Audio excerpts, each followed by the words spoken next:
إن الحمد لله نحمده ونستعينه ونستغفره ونعوذ بالله من شرور أنفسنا ومن سيئات أعمالنا من يهده الله فلا مضل له ومن يضلله فلا هادي له أشهد أن لا إله إلا الله وحده لا شريك له وأشهد أن محمدا عبده ورسوله صلى الله عليه وعلى آله وأصحابه ومن سار على نهجه وقتفى أثره إلى يوم الدين أما بعد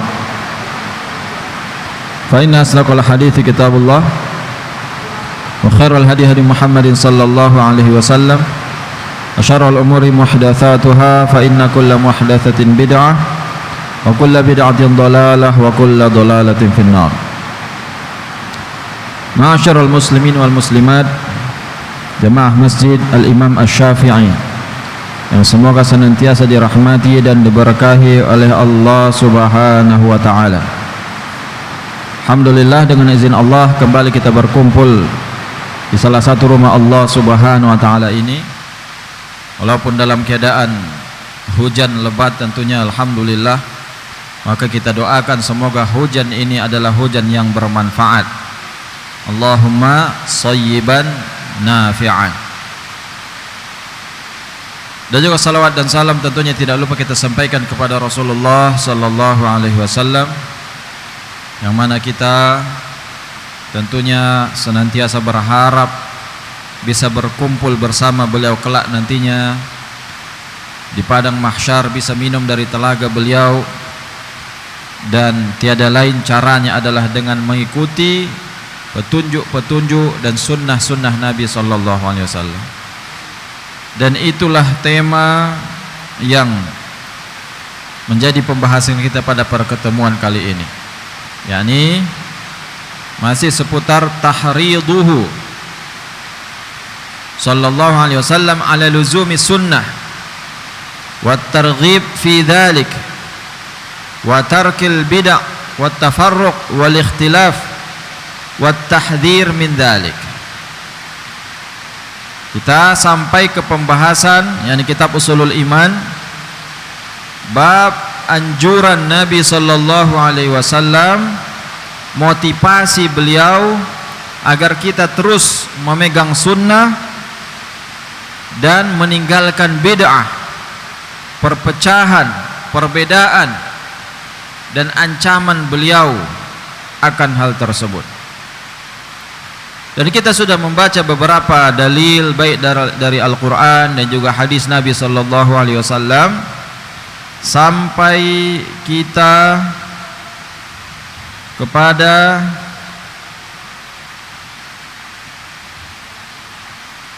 man da'a ila hudan, kalau tidak salah, wali muslim. Tentunya kitab kita ini isinya hanya berupa ayat dan hadis dari Nabi sallallahu alaihi wasallam. Sedikit sekali komentar dari penulis, hanya membuat judul kemudian menuliskan ayat dan hadis. Dan ini tentunya menunjukkan bahwasanya penulis kita tidaklah mengajak kepada pemikirannya, tidaklah mengajak kepada satu firqah metode tertentu dalam beragama, kecuali hanya menyampaikan isi Al-Quran dan hadis, mengajak kita kembali kepada Al-Quran dan hadis. Apalagi di zaman beliau, tentunya di zaman Syekh Muhammad bin Abdul Wahhab, penulis kitab kita ini, kesyirikan begitu merajalela, kebodohan begitu tersebar, dan ketika beliau berdakwah, beliau pun dituduh dengan tuduhan-tuduhan yang macam-macam. Maka kalau beliau menulis buku, tentu banyak yang tidak akan menerima kalau isinya itu pendapat-pendapat beliau. Tapi kebanyakan tulisan beliau adalah isinya Al-Quran dan hadis. Tidak ada alasan orang untuk menolaknya. Makanya kitab At-Tauhid, buku beliau yang sangat fenomenal tentunya, yang begitu banyak ulama mensyarahnya, Kitab At-Tauhid, yang secara rinci menjelaskan apa saja macam-macam kesyirikan yang merusak tauhid, yang mana di zaman beliau tentunya isu-isu istilah Wahabi itu begitu tersebar, hingga banyak ulama yang mentahzir beliau, memperingatkan jangan membaca kitab Muhammad bin Abdul Wahhab, jangan ikuti pemahaman Muhammad bin Abdul Wahhab tanpa bertabayun, klarifikasi. Kadang memang orang seperti itu. Ketika ada orang mengabarkan sesuatu dan dengan bukti-bukti yang ia rasa itu benar, maka orang yang mendengarnya merasa tidak perlu klarifikasi lagi, tidak ada yang perlu ditabayun lagi, ini semua sudah jelas, padahal salah. Begitu banyak kasus ketika kita mendengar dari satu pihak, kita begitu yakin dialah yang benar, setelah jumpa dengan pihak yang lain baru kita berubah pikiran. Ternyata ini punya bukti yang kuat dan lebih kuat dibandingkan yang tadi membeberkan bukti-buktinya. Nah, jadi di waktu itu ada seorang ulama dari India, disebutkan bahwasanya di India tentunya banyak juga ulama-ulama hadis. Ada Sofiur Rahman Al-Mubarakfuri, penulis Ar-Rahiqul Makhtum. Nah, banyak ulama-ulama hadis juga di sana. Nah, ada disebutkan seorang ulama hadis di India, setiap kajian menjelek-jelekkan Muhammad bin Abdul Wahhab, jangan baca kitabnya. Maka ada salah seorang Saudi yang tentunya dia paham syekh ini tidak kenal siapa Muhammad bin Abdul Wahhab rahimahullah. Maka dia ambil kitab tauhid, dia copot sampulnya. Jadi tidak tahu pengarangnya siapa. Kemudian diserahkan kepada syekh tersebut, minta pendapat. Ya syekh, bagaimana menurutmu kitab ini? Coba baca dulu, bagus atau tidak? Baik, nanti saya akan baca. Maka ketika dibaca kitab tauhid, qala Allah Ta'ala, qala Rasulullah SAW, fadlut tauhid, yakni minasyirki lubsul halaqa, minasyirki tabarruk bil qubur, minasyirki, penjelasan tentang berbagai macam kesyirikan, tauhid yang benar, intinya semua hanyalah Al-Quran dan hadis. Keesokan harinya ia mengatakan, subhanallah, ini sepertinya tulisan Imam Bukhari, katanya. Ini metode Imam Bukhari. Dia ulama hadis, tentunya tahu dia. Imam Bukhari senantiasa menuliskan bab, kemudian Al-Quran dan hadis. Ini sepertinya kitab hadis yang ditulis Imam Bukhari yang baru ditemukan. Di mana kamu jumpa ini? Katanya. Baru kemudian dia serahkanlah sampulnya. Ternyata sampulnya itu Al-Muallif Syekh Muhammad bin Abdul Wahhab. Hah? Ini Muhammad bin Abdul Wahhab itu? Iya, ini yang selama ini kamu tahzir, wahai Syekh. Barulah dia beristighfar, astagfirullah. Baru dia sadar ternyata selama ini dia salah menilai orang. Barulah dia kembali bertanya bagaimana sebenarnya manhaj Syekh Muhammad bin Abdul Wahhab, dia mengajak kepada apa. Barulah dia bertaubat dan beristighfar dan mengatakan kepada jamaahnya, pengikutnya, agar berusaha untuk terus mempelajari kitab Syekh Muhammad bin Abdul Wahhab. Nah, karena metode beliau dalam menulis kitab adalah mengedepankan Al-Quran dan hadis. Nah, sekarang kita baca hadis dalam bab ini, hadis kesekian, kurang lebih hadis keberapa ini, tidak disebutkan nomor hadisnya. Wali Muslim, dan di riwayat Muslim dari Abu Hurairah radhiyallahu anhu secara marfu'. Secara marfu' artinya sampai kepada Nabi sallallahu alaihi wasallam. Man da'a ila hudan kana lahu minal ajri mislu ujuri man tabi'ah la yanqusu dhalika min ujurihim syai'a wa man da'a ila dhalalah kana alaihi minal ismi mislu athami man tabi'ahu la yanqusu dhalika min athamihim syai'a. Bahwasanya Nabi sallallahu alaihi wasallam bersabda, siapa yang mengajak kepada petunjuk maka ia mendapatkan pahala seperti pahala orang yang mengikutinya, Ini siapa yang mengajarkan sunnah Nabi, petunjuk Nabi sallallahu alaihi wasallam. Ini tentunya bagian daripada anjuran untuk melestarikan sunnah Nabi sallallahu alaihi wasallam, menyampaikan sunnah Nabi, mengajarkan sunnah Nabi. Maka kalau kita menyampaikan satu sunnah, kemudian orang mengikuti apa yang kita sampaikan, maka setiap orang tersebut mengamalkan sunnah tadi, kita mendapatkan pahalanya. Subhanallah. Dan tidak berkurang sama sekali pahala orang yang mengerjakannya. Dia dapat pahala seperti biasa, dan seperti pahala yang ia dapatkan masuk ke rekening kita. Beratnya seperti itu, saldo pahala kita. Jadi tidak mengurangi saldonya sedikit pun, saldo pahalanya. Nah, sebaliknya, siapa yang mengajak kepada satu kesesatan, ini yang bahaya ini, yang justru menghalangi orang untuk melaksanakan sunnah Nabi sallallahu alaihi wasallam, menjauhkan orang dari sunnah Nabi sallallahu alaihi wasallam, mengajak untuk bertabarruk ke kuburan, mengajak untuk gulu kepada Nabi sallallahu alaihi wasallam, gulu kepada orang-orang saleh, maka fa'al alaihi minal ismi misla asami man tabi'ah, maka ia akan mendapat dosa seperti dosa orang-orang yang mengikutinya. Ini bahaya tentunya. Jadi tidak hanya ada amal jariah, dosa jariah pun ada. Kalau kita menyampaikan satu kesesatan, inilah tentunya bahayanya, menyampaikan sesuatu tanpa ilmu, menyampaikan pernyataan yang tidak benar, kemudian diikuti oleh orang lain, kemudian orang lain tersebut mengajarkannya kepada orang lain lagi, maka ia mendapatkan dosa terus menerus. Makanya orang yang pertama kali melakukan dosa, orang yang mengikutinya akan dosanya akan diberikan juga kepada orang yang memberi contoh.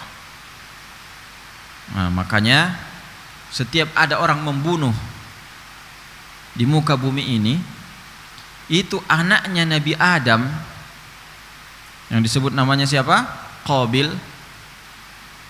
Dia akan mendapatkan dosanya juga. Dalam riwayat yang sahih, riwayat Muslim, disebutkan setiap ada terjadi pembunuhan di muka bumi ini, berapa banyak terjadi pembunuhan, itu orang yang pertama kali mencontohkan pembunuhan itu mendapatkan dosanya juga. Siapa pertama kali membunuh di muka bumi ini? Anak Nabi Adam alaihissalam yang disebut namanya Qabil. Walaupun bukan dari hadis Nabi sallallahu alaihi wasallam yang sahih, tapi ini masyhur dari Israiliyat. Nah, jadi sebagaimana amal pahalanya terus menerus kalau kita mengajarkannya, begitu juga dosa, begitu juga kesesatan.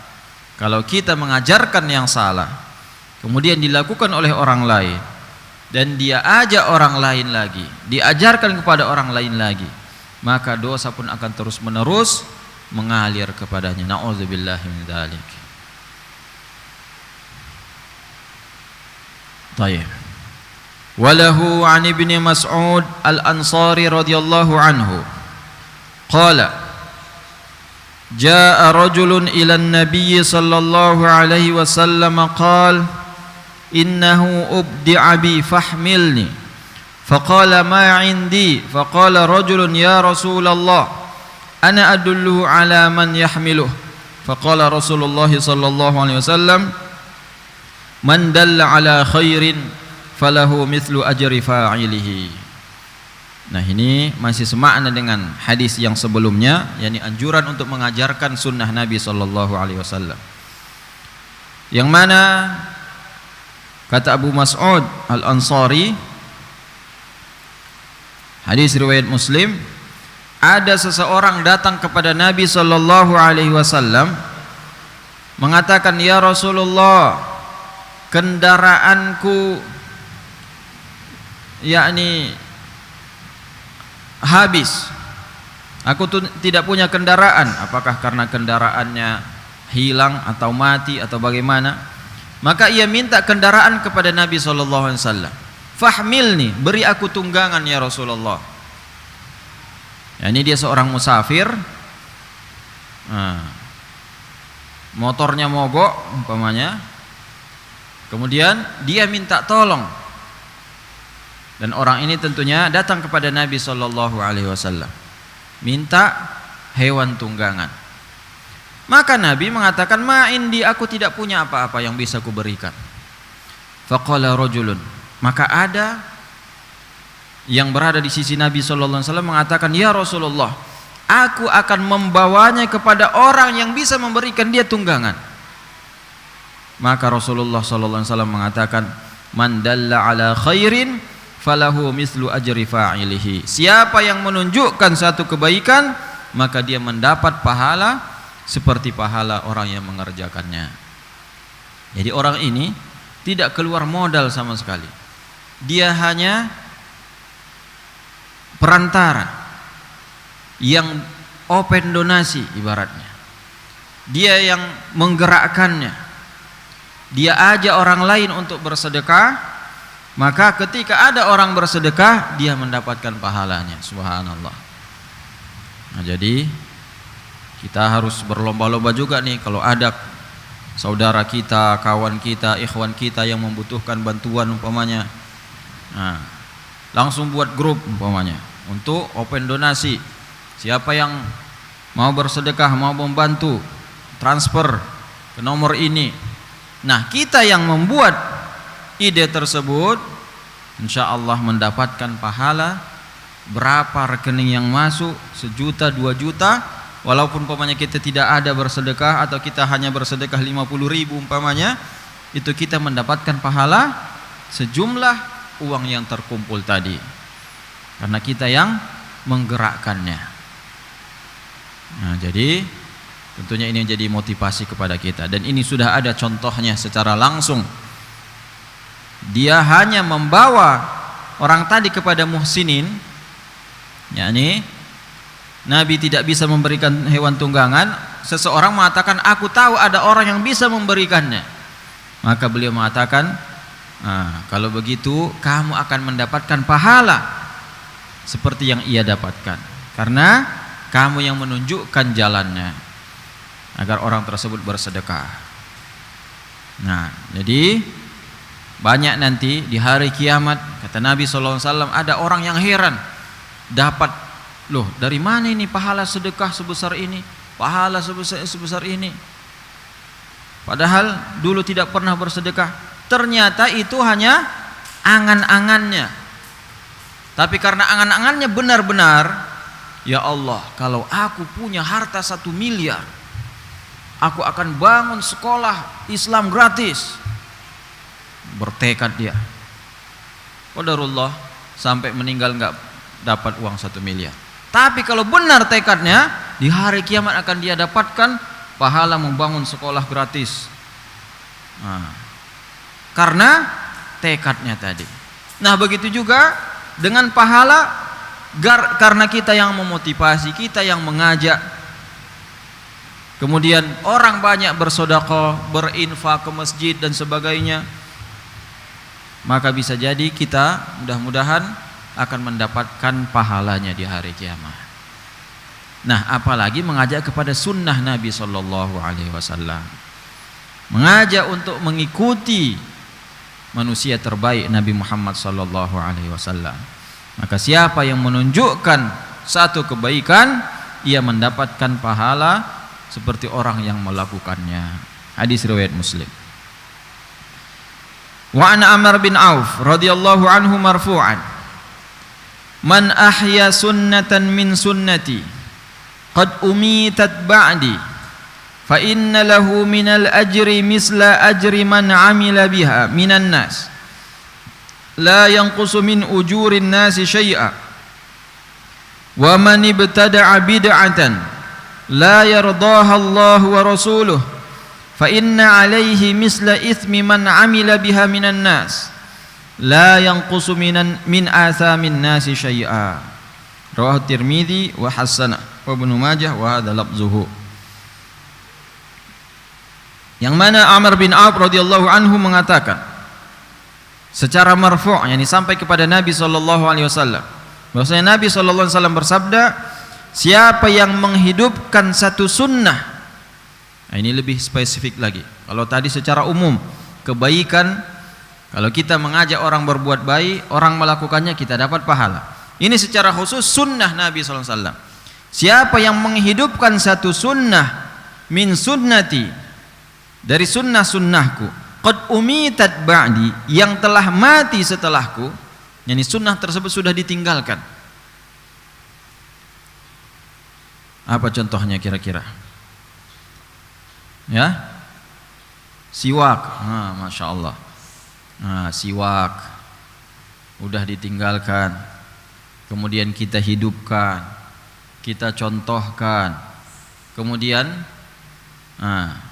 orang yang mencontoh kita, fa inna lahu minal ajri misla ajri man amila biha minan nas, maka dia akan mendapat pahala orang yang mengamalkannya dari kalangan manusia. La yanqusu min ujurin nasi syai'a, tanpa mengurangi pahala orang yang melakukan tadi. Nah, jadi ini tentunya motivasi yang besar khususnya kepada sunnah Nabi sallallahu alaihi wasallam.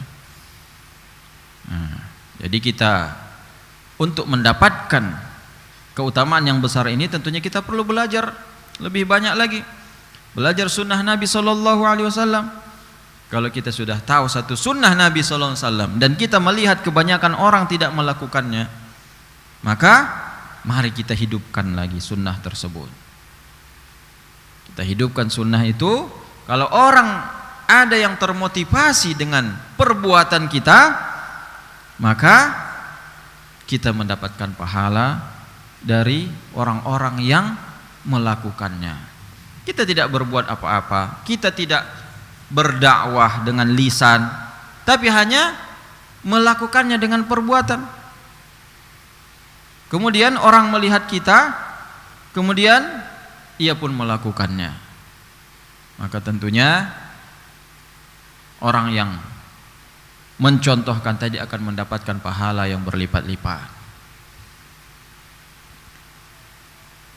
Dan sebaliknya, wa man ibtada'a bid'atan la yardaha Allah wa rasuluh, dan siapa yang membuat bid'ah yang tidak diridhoi oleh Allah dan Rasulnya, fa inna alaihi misla ismi man amila biha minan nas, maka dia akan mendapatkan dosa dan dosa orang-orang yang melakukan itu setelahnya.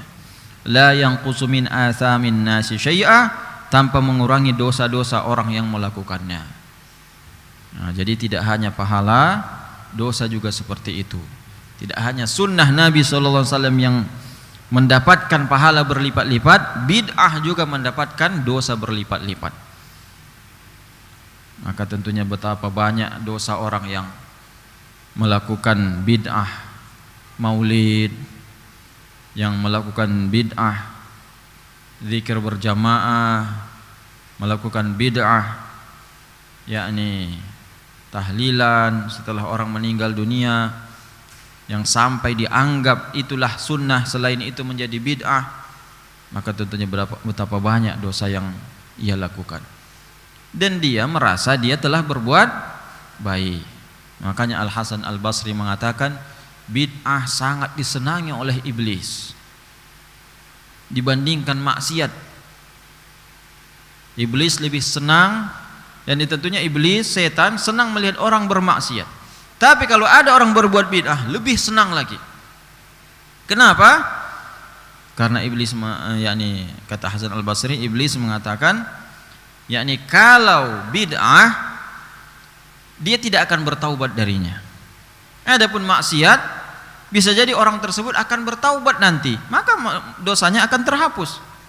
Tapi bid'ah, kecil sekali harapan orang yang berbuat bid'ah untuk bertaubat, karena dia merasa tidak bersalah, dia merasa berbuat baik, padahal tentunya itu sebuah kesesatan. Wa kullu bid'atin dhalalah wa kullu dhalalatin finnar. Maka apalagi kalau bid'ah tersebut dilestarikan, maka jadilah dosanya dosa jariyah, dosa yang mengalir sampai hari kiamat. Jadi siapa yang pertama kali membuat bid'ah maulid ini?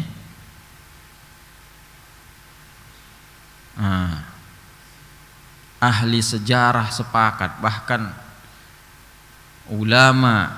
ulamanya orang yang suka maulid mengatakan dan mengakui bahwasanya maulid ini dilakukan pertama kali oleh Syiah, Daulah Fatimiyah di Mesir. Mesir dulu pernah dikuasai oleh orang-orang Syiah, dan mereka mengatakan tempat mereka itu Daulah Fatimiyah, negeri Fatimah. Mereka mengaku sebagai keturunan Fatimah, keturunan Husain, Habib, keturunan Nabi SAW. Mereka mengaku Ahlul Bait, cinta kepada Nabi SAW, cinta kepada keluarga Nabi SAW.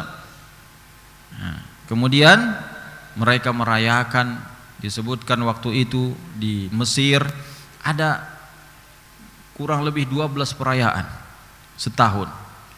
Tidak hanya kalau kita mungkin kita tahu ada perayaan Maulid, Isra Mi'raj.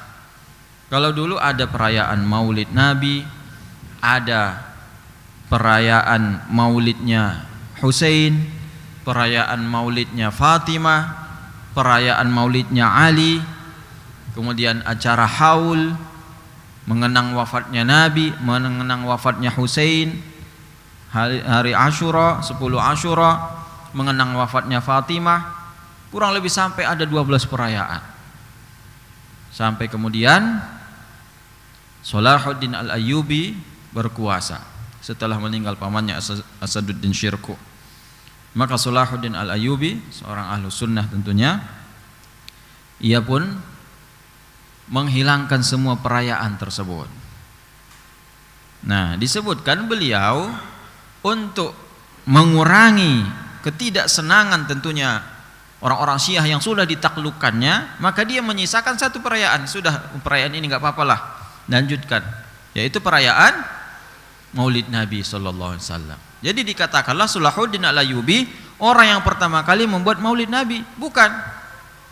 Yang pertama kali orang-orang Syiah. Cuman ketika beliau berkuasa di Mesir dan kebanyakan penduduk Mesir waktu itu yakni Syiah, yang namanya ideologi ini tidak bisa dihapuskan begitu saja, maka beliau berpendapat ya sudah, untuk menjadikan mereka tidak terlalu yakni memberontak agar aman, khusus satu Maulid Nabi SAW nggak apa-apa.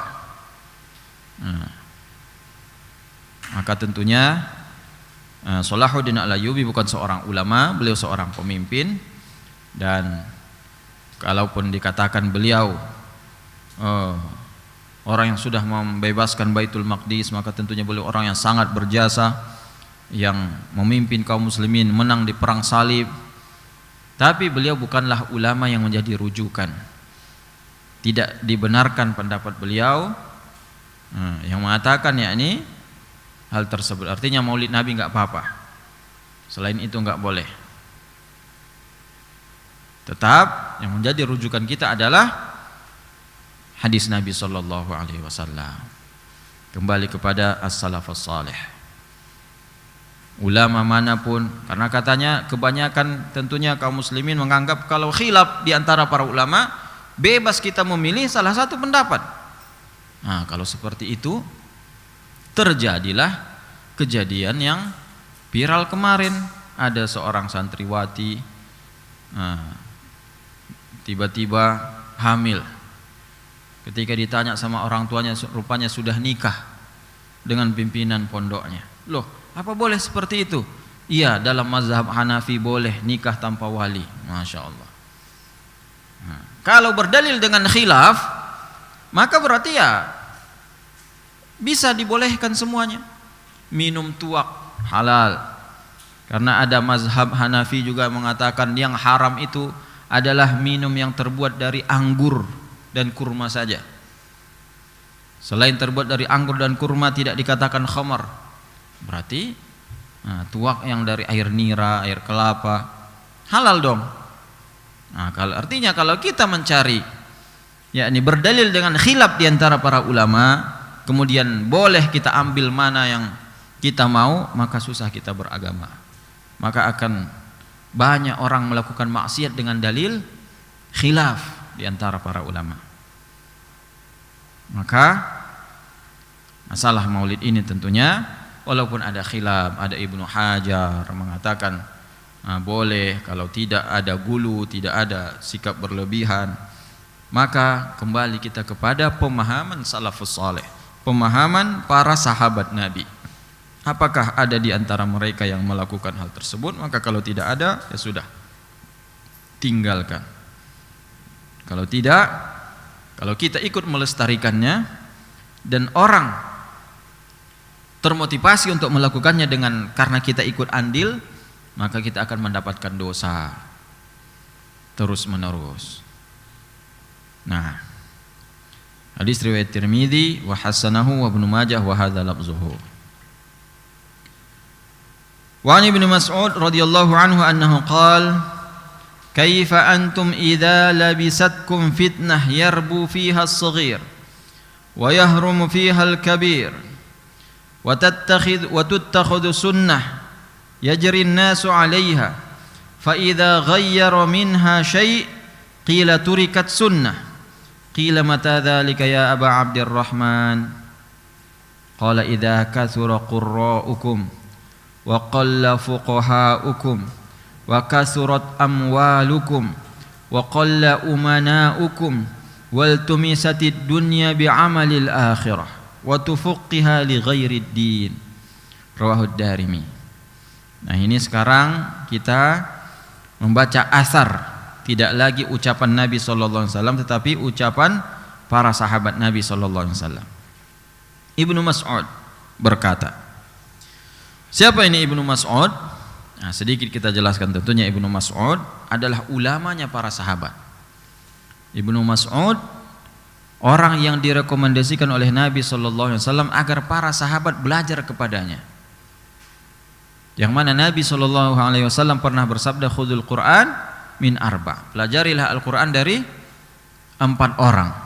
Abdullah bin Mas'ud, kemudian Ubay bin Ka'ab, kemudian Salim maula Abi Hudzaifah dan Mu'adz bin Jabal. Kalau tidak salah sudah pernah kita sampaikannya pertemuan sebelumnya. Nah, 4 orang ini tentunya ulamanya para sahabat. Dan yang pertama kali disebut namanya siapa? Abdullah bin Mas'ud. Dan beliau masuk Islam sejak pertama kali Nabi berdakwah. Kata Ibnu Mas'ud, aku masuk Islam waktu itu pengikut Muhammad sallallahu alaihi wasallam baru 2. Satu dari orang merdeka, satu dari budak. Orang merdeka yakni Abu Bakar. Budak Bilal bin Rabah. Nah, tentunya orang-orang tidak tahu ada orang-orang yang masuk Islam secara sembunyi-sembunyi seperti Utsman bin Affan. Taunya pengikut Muhammad sallallahu alaihi wasallam hanya Abu Bakar dan Bilal. Padahal tentunya setelah diteliti, ya orang rumah Rasulullah SAW, mulai dari istrinya, anak angkatnya waktu itu Zaid bin Harithah, dan juga sepupunya Ali bin Abi Thalib, itu masuk ke dalam agama Islam. Dan juga Abu Bakar mengajak beberapa sahabat-sahabatnya, Utsman bin Affan, Abu Ubaidah bin Jarrah, Abdurrahman bin Auf, Sa'ad bin Abi Waqqas. Mereka masuk Islam dengan ajakan Abu Bakar. Tapi intinya Abdullah bin Mas'ud masuk Islam. Beliau mengatakan, yang saya tahu pengikut Muhammad sallallahu alaihi wasallam baru 2. yakni Abu Bakar dan Bilal bin Rabah. Maka kemudian masuk Islamnya Abdullah bin Mas'ud adalah ketika Nabi dan Abu Bakar berjalan di satu jalan, mereka kehausan, mereka menjumpai Abdullah bin Mas'ud waktu itu lagi mengembala kambing. Nabi mendatangi dan mengatakan, "Ya fulan, boleh saya minta minum dari susu kambingmu?" Maka Ibnu Mas'ud mengatakan, "Aku hanya menjaga." Padahal ini di zaman jahiliyah. Jadi jangan kita anggap di zaman jahiliyah itu tidak ada akhlak yang baik. Justru mungkin bisa kita katakan di seluruh dunia akhlak terbaik waktu itu adalah orang-orang yang di zaman jahiliyah, orang-orang Quraisy. Walaupun di sana tentunya ada tindakan yakni rasisme, semena-mena, tapi masih banyak orang yang menjaga harga diri, orang yang teguh megang janji, orang yang benar-benar jujur, orang yang menjaga amanah, dan itu menjadi sebuah kebanggaan. Sedangkan di negara lain, di daerah lain itu sangat langka sekali. Maka Abdullah bin Mas'ud walaupun di zaman jahiliyah dia mengatakan, aku hanya penjaga, kambing ini bukan milikku.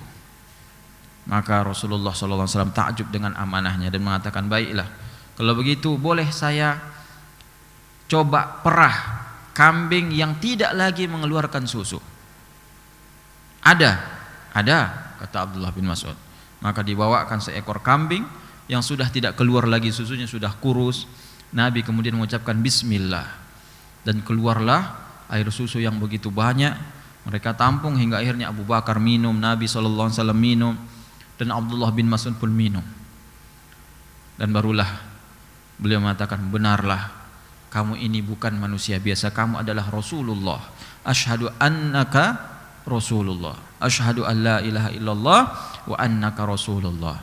Maka Ibnu Mas'ud sejak saat itu ia kembalikan kambing-kambing kepada pemiliknya dan tidak pernah meninggalkan Nabi SAW kemanapun sampai beliau meninggal dunia.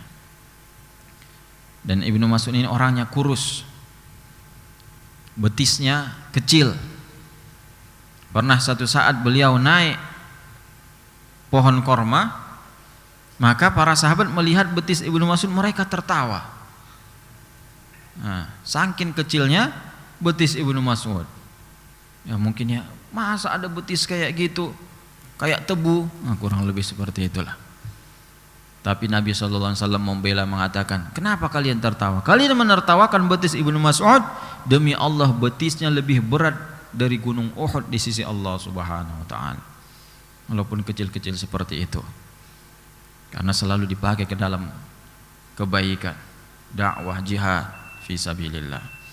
Nah, setelah azan insyaallah kita dengar apa yang disampaikan oleh Ibnu Mas'ud radhiyallahu taala anhu.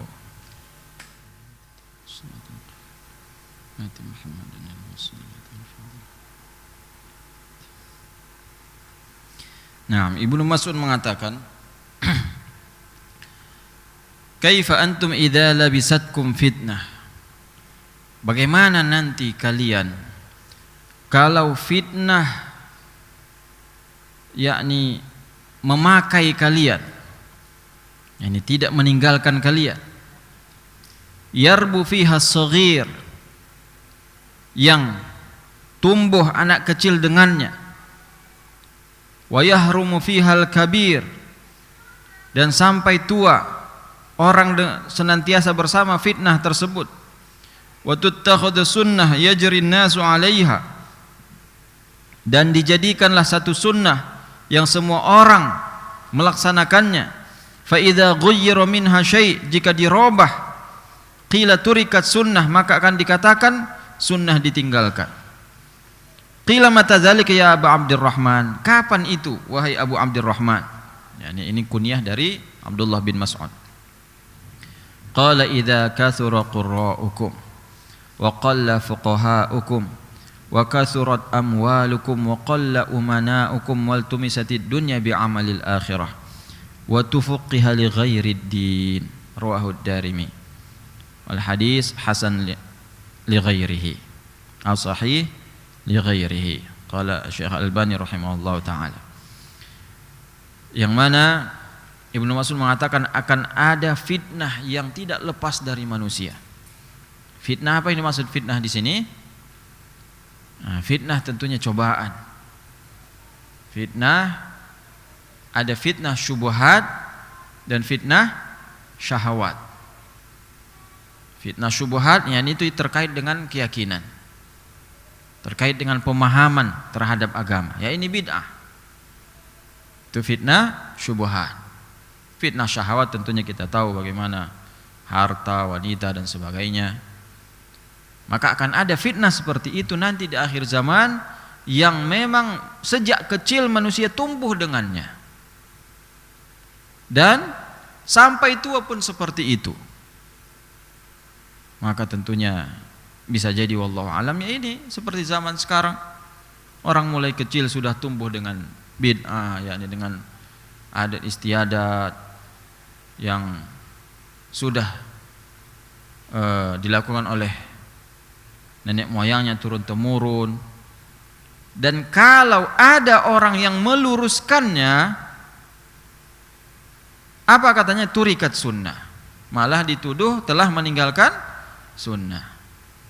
Ketika ada orang menjelaskan tentang bid'ahnya zikir berjamaah, kemudian orang tidak lagi melakukan zikir berjamaah, ini nih gara-gara orang itu, gara-gara kelompok itu, akhirnya ditinggalkan sunnah. Ini sunnah karena dakwah. Ketika ada orang menjelaskan bahwasanya maulid bid'ah, kemudian dikatakan telah ditinggalkan sunnah ketika orang tidak lagi melaksanakan maulid, maka wallahu a'lam bisa jadi zaman ini sudah masuk yang dikatakan oleh Abdullah bin Mas'ud, Abu Abdurrahman. Maka ketika ditanya kapan hal itu akan terjadi wahai Abu Abdurrahman, beliau pun mengatakan idza katsura qurra'ukum, kalau sudah banyak qari kalian. Qari di zaman Nabi tidak dikatakan seorang qari kalau tidak hafal Quran. Ini banyak yang hafal Quran.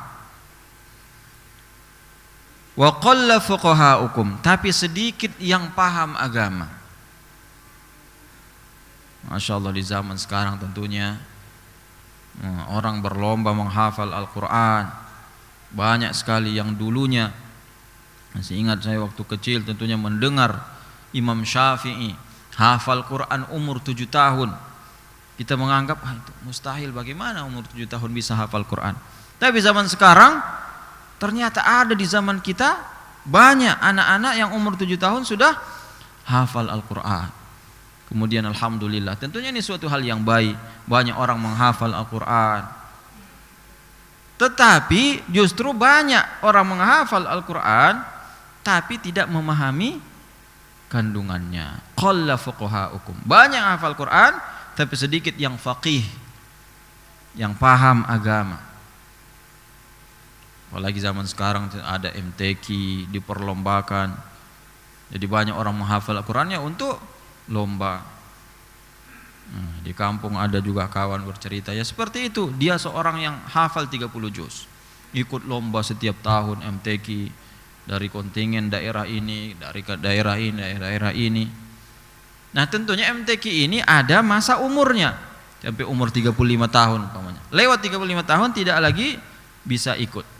Nah setelah dia nggak bisa lagi ikut MTQ, ya sudah nggak ada lagi hafalannya, udah hilang semua hafalannya, nggak pernah lagi di murojaah. Itu sudah terlalu ketara kali, berarti menghafal Quran hanya untuk lomba saja. Maka di zaman seperti ini yang disebut oleh Abdurrahman bin Auf, yakni orang ketika menjelaskan sunnah justru dikatakan sebaliknya. Orang meninggalkan sunnah. Wa kasurat amwalukum, dan harta kalian akan banyak. Wa qalla umanaukum, dan sedikit orang yang amanah di antara kalian. Ini tentunya kalau kita bandingkan di zaman Nabi, di zaman para sahabat, orang miskin di antara kita mungkin orang kaya di zaman sahabat Nabi SAW. Kalau orang miskin di zaman sahabat tentunya yang tidak bisa makan, mungkin satu hari kadang tidak pernah makan atau hanya minum air saja. Nabi SAW juga pernah mengalaminya 3 bulan tidak pernah makan sesuatu yang dimasak, cuma makan kurma kering dan air saja. Dan tentunya itu belum miskin di zaman tersebut. Orang miskin memang tidak bisa minum apa-apa atau tidak bisa makan apa-apa, atau hanya 1 butir kurma saja. Maka nanti akan banyak harta kata Abdurrahman bin Auf. Saat banyak harta, melimpah harta manusia. Wa qalla umana'ukum, dan susah didapatkan orang yang amanah. Ketika diberi satu jabatan, susah sekali kita dapatkan orang yang amanah dalam jabatannya. Kemudian juga wal tumisatid dunya bi amalil akhirah, dan dicari kesenangan dunia dengan amalan akhirat. Nah, maka ini tentunya teguran kepada kita, dan saya pribadi juga tentunya berdakwah bukanlah untuk mencari dunia, tetapi ini adalah amalan akhirat. Semoga Allah Subhanahu wa taala menjaga niat kita agar senantiasa ikhlas, agar senantiasa kita mengharap ridho Allah Subhanahu wa taala. Kemudian wa tufaqiha li ghairid din, dan banyak orang belajar bukan karena agama. Ya zaman sekarang tentunya orang banyak belajar yakni perkara dunia. Kalau dulu yang namanya menuntut ilmu ya ilmu agama. Kalau cari harta itu berdagang.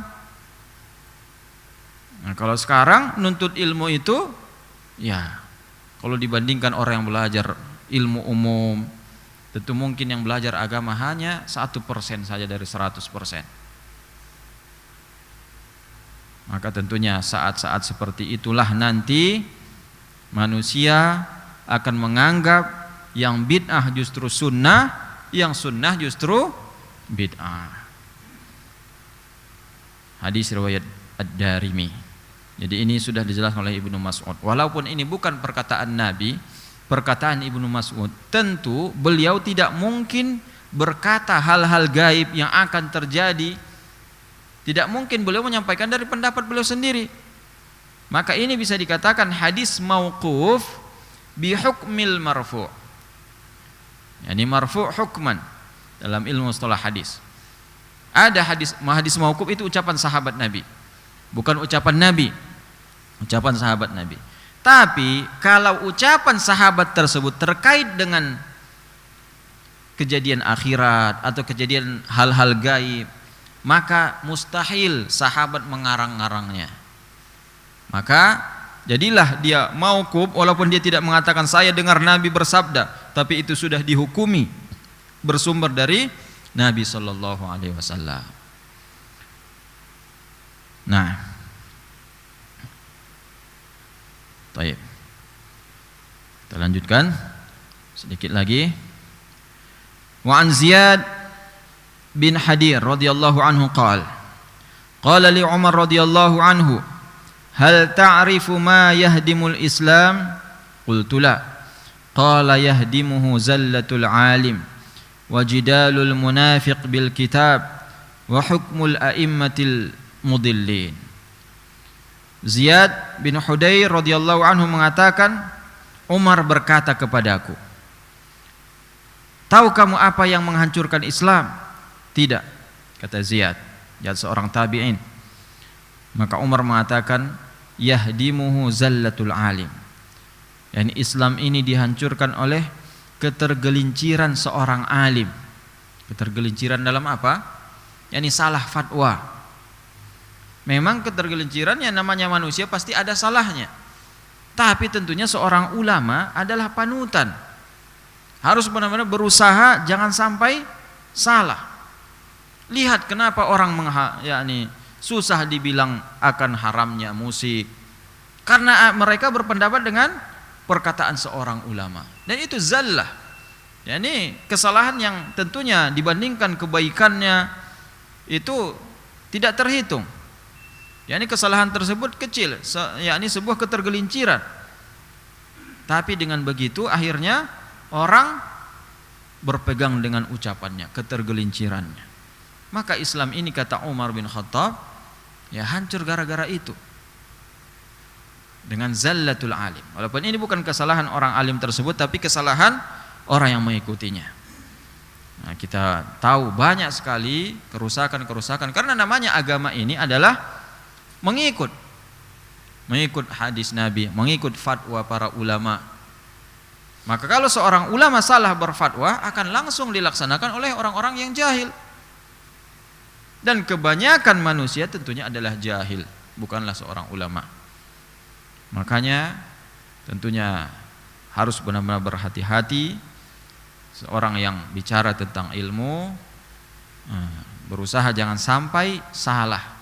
Apalagi zaman sekarang dengan adanya media sosial, salah dikit saja nanti udah langsung viral, langsung dijadikan sebagai pedoman untuk membenarkan kesalahannya atau justru untuk menjatuhkan satu kelompok dan sebagainya.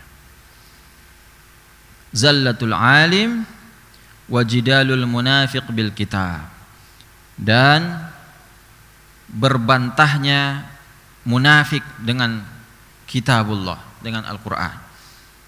yakni agama ini hancur dengan banyaknya orang melakukan yakni berpemahaman tidak baik dengan berdalilkan Al-Quran. Kalau seorang awam tentunya tidak bisa membedakan mana yang sesuai dengan Al-Quran dan hadis, mana yang memakai Al-Quran dengan pemahamannya sendiri. Maka kalau ada orang yang berdalil, seperti dulu saya pernah belajar satu kitab Ar-Rudud namanya, ketika membahas tentang maulid Nabi SAW sunnah. Dalilnya apa? Karena dulu saya di pesantren tentunya bukan pesantren sunnah, pesantren yang NU tradisional. Nah, jadi membahas satu kitab membantah orang-orang yang mengatakan maulid itu bid'ah. Dalilnya apa? Waf'alul khair la'allakum tuflihun. Dalil tentang sunnahnya maulid, waf'alul khair, lakukanlah kebaikan agar kalian beruntung.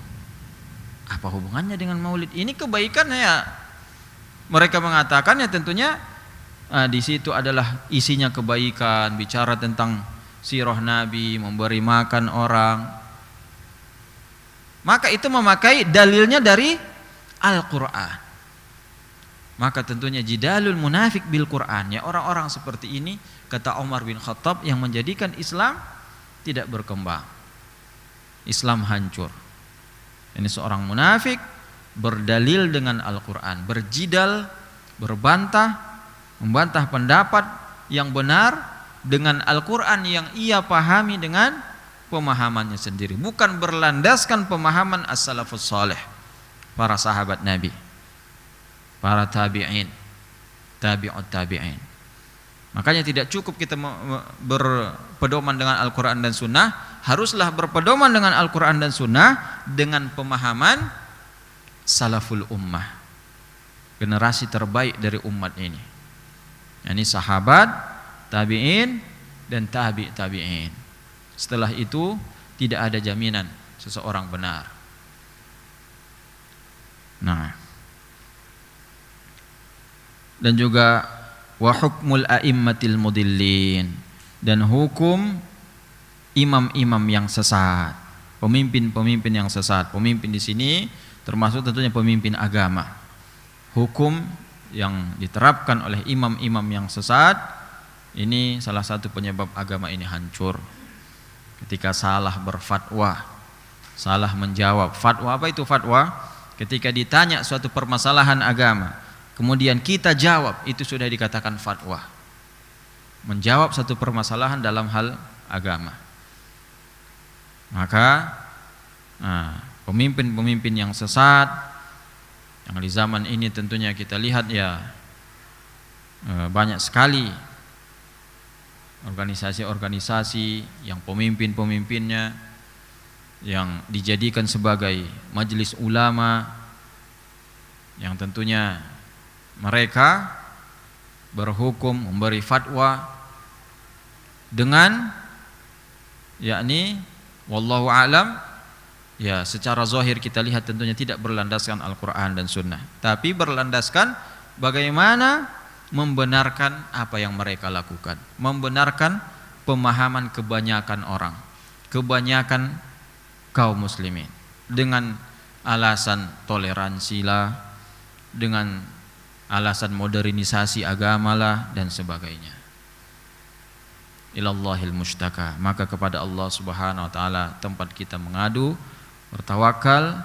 Maka mari kita senantiasa ingat pesan Nabi sallallahu alaihi wasallam, di akhir zaman akan banyak sekali perbedaan, maka tugas kita adalah mempelajari sunnah, berpegang dengannya, gigit dengan geraham, jangan lepaskan lagi kalau kita sudah mengetahui sunnah Nabi sallallahu alaihi wasallam. Hatta talqauni 'alal haud, sampai kalian berjumpa denganku di telaga, kata Nabi sallallahu alaihi wasallam. Jadi Nabi menunggu kita insyaallah yang berpegang dengan sunnah beliau. Walaupun banyak orang mencibir, mengejek atau menyindir, kita berusaha berpegang dengan sunnah beliau sampai kita berjumpa dengan Nabi sallallahu alaihi wasallam di telaga Al-Kautsar. Nah, baik. Jadi mungkin kita cukupkan sampai di sini. Insyaallah satu pertemuan lagi kita selesaikan bab yang kita baca ini, tahriduhu sallallahu alaihi wasallam ala luzumis sunnah. Nah, baik, sebelum kita tutup ada pertanyaan?